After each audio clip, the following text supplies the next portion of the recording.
All right, so today we're diving into something pretty wild. Mm-hmm.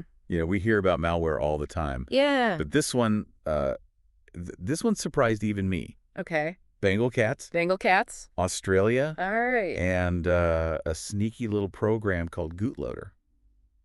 Interesting combo. Right. Yeah. I mean, who would have thought those three things would all be, All in one. yeah, all in one package? Yeah. It turns out, even just doing a simple Google search, Oh, wow. about whether Bengal cats are legal Okay. in Australia could lead you straight into a cybercriminal's trap.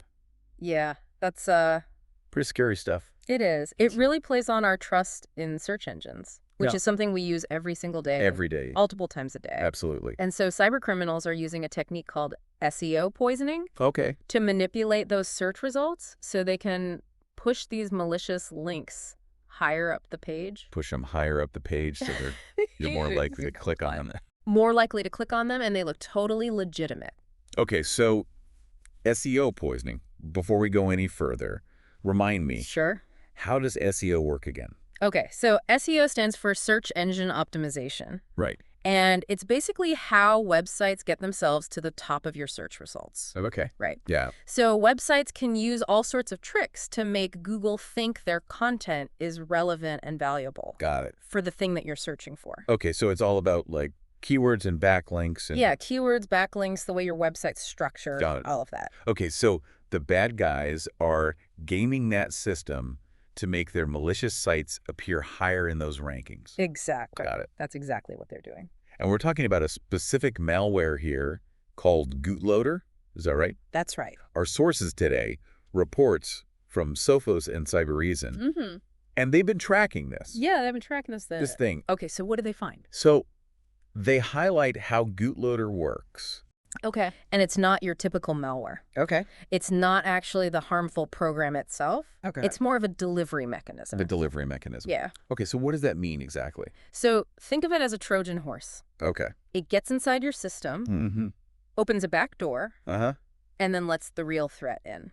Okay. So that's things like GootKit, Okay. which is an information stealer, Okay. or even ransomware, which can completely lock up your computer. Okay, so back to the Bengal cats in Yeah. Australia. Yeah. I'm doing my Google search and trying to figure out if I They're can... legal. Yeah. If it's legal to own one down under, Mm-hmm. what happens if I accidentally click on one of these poison links?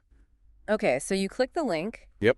And you might end up on a website that looks completely harmless. Harmless, okay. Yeah, it might even be a real business Oh, wow. that has been compromised. Okay. Like, Sophos, they found a Belgian LED company. An LED company. Yeah, so you could be on a website that is selling LEDs, Wow. but the website itself has been compromised. Okay. And you might get tricked into downloading a zip file. A zip file, okay. And inside that zip file is where the trouble starts. Okay. It contains a JavaScript file that acts as a trigger, Okay. sending off a whole chain of commands. Wait, hold on. Yeah. So this tiny JavaScript file, that can wreak havoc on my entire system. It's not that the JavaScript itself is wreaking havoc. Okay. It's more that it's being misused. Okay. So the JavaScript ultimately leads to something called a PowerShell script running on your computer. PowerShell script. PowerShell is a really powerful tool that's used by system administrators Okay. to automate tasks. But in this case, attackers are twisting that Got it. to take control of your system. Oh, very clever. Right. But also terrifying. Exactly. So that PowerShell script, that's where things get really bad. Yeah, so it can steal your system information, Okay. login credentials, all sorts of sensitive data. And then it can download that additional malware. But that's where the GootLoader was carrying Right. the ransomware, the information stealer. Exactly. Okay, so in this Bengal cat example, Yeah, Sophos didn't actually find GootKit being used. right. So does that mean they like stopped the attack in time? It's possible. Okay. But there are other explanations too. Go on. Attackers might be testing different approaches, Yeah. or they might be targeting different users with different malware, depending on what their goals are. Right. Like, for example, Cybereason actually saw GootKit deployed in a similar attack Mhm. back in July. Okay. So this isn't just a one-off thing. Yep. It's an ongoing campaign. So GootLoader can deliver a whole buffet of nasty stuff. Exactly. I mean, we're talking It's been linked to other malware families like Cobalt Strike, Cobalt Strike. Iseed, Yeah. Kronos, Okay. even Revil, which is a notorious ransomware family. Oh, wow. And these have all been involved in some major attacks. Yeah. Data breaches, companies being shut down, all sorts of bad stuff. So this is a wake-up call So, for all of us to be super careful yeah. about what we click on, Even on sites that we use every single day. like Google. Yeah. You think you're safe, but You're not necessarily. not necessarily, no. And what's particularly concerning Yeah. is that SEO poisoning.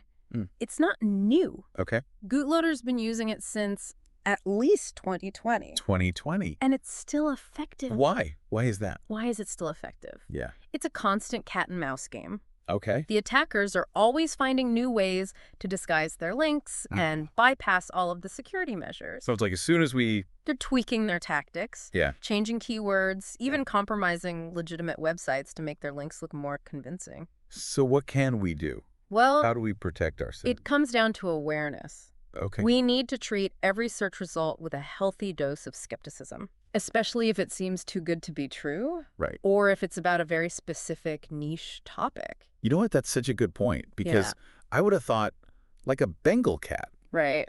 That's not something that... You'd think it's pretty niche. Yeah, it's pretty niche. Yeah, So, but that's what they're banking on. Yeah, I'm going to be way more cautious from now on, Yeah. even about Bengal cat searches. So, Always better to be safe than sorry. yeah, absolutely.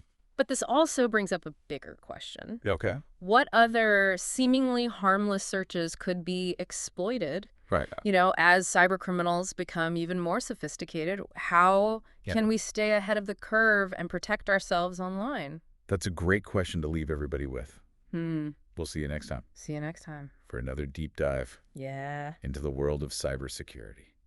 Sounds good.